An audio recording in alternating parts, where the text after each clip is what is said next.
Well, Earth Hour is now the biggest global event around climate change, where people in countries all over the world turn off their lights to show that they want people to tackle climate change. And great buildings like the Eiffel Tower and the San Francisco Golden Gate Bridge all turn their lights off to show that we must all tackle climate change. Thousands of people across Wales have signed up to Earth Hour. That means that at 8:30 on the 26th of March they'll all be putting their lights out, and they've come up with some great ideas of things that they'll do with their lights out. Some of them are having candlelit dinners, like here in Chapter Arts Centre, they're having candlelit dinner for us.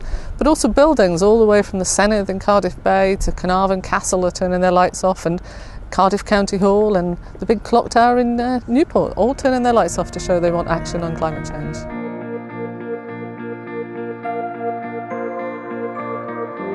We're very excited to have a candlelit supper theme, so we've got little candles all around so that when we drop the lights down low people can still see their food. And we're just encouraging everybody to wear these lovely bracelets and to take them home and to raise awareness with their friends and family. In TGI Fridays they've had a load of events for children where they've been doing face painting, learning how to make lanterns, so that when the world goes dark they've got their own lights to go forward.